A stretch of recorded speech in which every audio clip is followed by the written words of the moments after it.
Hey, hola amiguitos. ¿Qué, amiguitos? ¿Cómo están? Yo soy Mar Y yo soy Ta. y hoy vamos a hablar sobre Marta. Graham. Así es. Si ustedes saben quién fue Marta Graham, ¿no? ¿Sí? Bueno, vamos a hablar un poco acerca sobre ella. Bueno, yo voy a empezar. Les voy a contar un poco de lo que fue su vida, en resumen. Bueno, empezamos. Nació en mayo de 1894 en Pittsburgh, Pensilvania. Se trasladó a California con su familia a los 14 años. Estudió con la bailarina pionera de la danza norteamericana Ruth St. Denis y en 1922 entró a la Denis Shawn Company, considerada la cuna de la danza moderna norteamericana. Decide iniciar su vida en New York como artista independiente.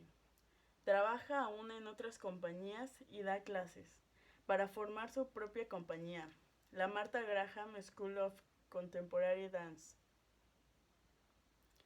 Rechazó el estilo adornado de las producciones Denis Shawn.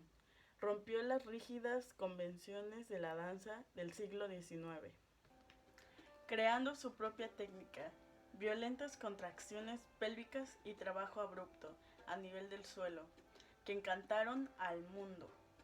Su escenografía y vestuario más austero y rotundidad en sus movimientos causaron cierto rechazo.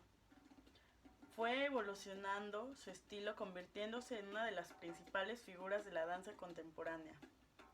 Desarrolló la técnica de formación que comprendía una profunda relación entre la respiración y el movimiento, y un contacto más cercano con el suelo. Retirada como bailarina en 1970, en 1984 coreografió la consagración de la primavera de Igor Stravinsky. El 1 de abril de 1991, Martha Graham falleció en Nueva York.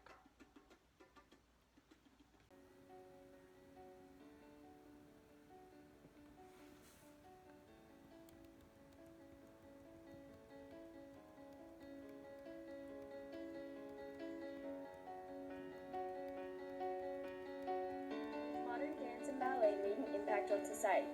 Ballet was filled with flowing, soft movement, but thanks to Martha Graham, modern dance can be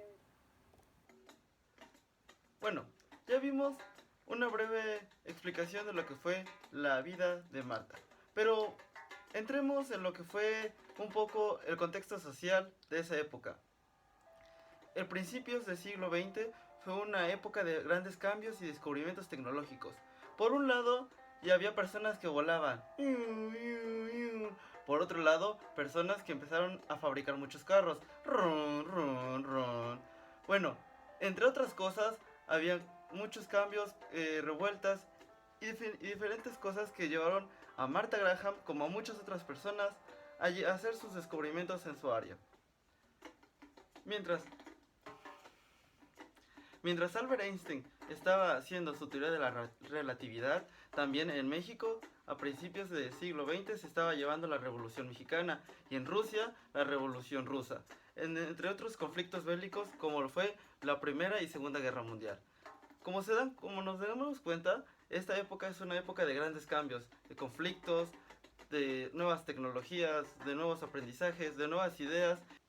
El siglo XX es una época de grandes cambios, de grandes invenciones, de grandes descubrimientos científicos, tecnológicos y también artísticos, entre otras cosas. Bueno, es una época que nos lleva a la humanidad un gran momento de éxito. Ahora veremos, ahora veremos un poco más allá de lo que fue la experiencia de Martha Graham durante su época de niñez, su adolescencia y su juventud en la danza.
En la escuela Denis Shawn, que fue fundada por Ruth Saint Denis y Ted Shawn, aprendió la utilidad de valorar las danzas no occidentales. Y a pesar de no contar con las aptitudes técnicas de sus compañeras, poseía una cualidad que la distinguía de las demás: su extraordinario fervor. La tenacidad y entrega emocional de Martha eran excepcionales y compensaban cualquier tipo de carencia. Ello lo llevó, en 1923, a convertirse en profesora de la Eastman School of Music de Rochester, y desde entonces se dedicó plenamente a la coreografía. 3 años después, en 1926, cuando debutó como artista independiente en Nueva York, por esas fechas abandonó las enseñanzas clásicas y románticas y comenzó a interesarse por la danza contemporánea.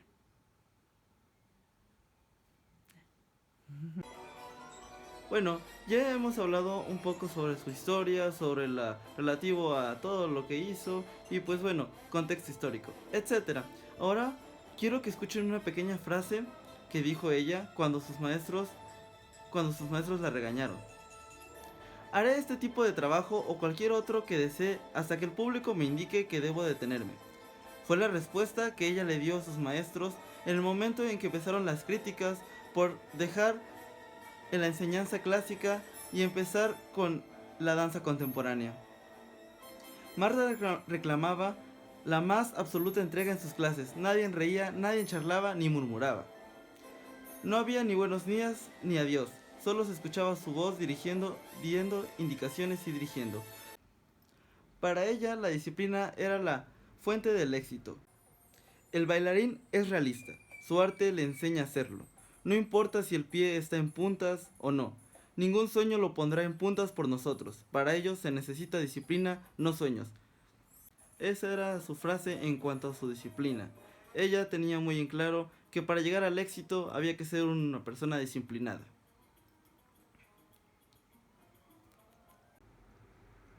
En los años 30 la danza moderna sufrió un verdadero cambio de rumbo, pues al igual que otras corrientes artísticas como el teatro, la pintura y la arquitectura, entre otros, tenían que cambiar su forma de ver el mundo, ya que el agitado clima político y social de la década influyó en el movimiento de manera decisiva.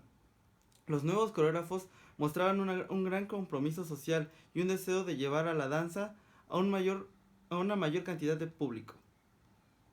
Graham no estuvo ajena a este movimiento, e influida por la corriente filosófica existencialista, especialmente por su amigo Jean-Paul Sartre y el socialismo, sus trabajos de Hierarchy y Stretch for the People eran estudios sobre la rebelión de las masas. Aunque Martha rechazó las convenciones clásicas y el teatro individualista, al igual que Isadora Duncan y Ruth Saint Denis, ella pensaba diferente. Decía que, a diferencia de Duncan, nunca quiso identificarse con los ritmos de la naturaleza. Decía: no quiero ser un árbol, una flor o una ola o una nube. Es el cuerpo del bailarín donde debemos, como espectadores, tomar conciencia de nosotros mismos, sin tratar de imitar los actos cotidianos, ni los fenómenos de la naturaleza, ni las criaturas exóticas de algún otro planeta, sino buscar algo de ese milagro que es el ser humano motivado, disciplinado y concentrado. Pero si en algo su trabajo fue realmente revolucionario, fue en la necesidad de expresar la realidad de su país y lograr un estilo que sea diferente del ballet europeo. En sus obras Frontier y Primavera de los Apalaches, la coreógrafa reflejaba la vida cotidiana del pueblo estadounidense. En la década de los 50 ya era una de las bailarinas más renombradas del mundo y la auténtica líder de la danza moderna. Su producción coreográfica era enorme y sus temáticas se habían ampliado hacia direcciones tan diversas como los rituales religiosos, la mitología griega y la condición de la mujer, las tragedias poéticas y la sátira.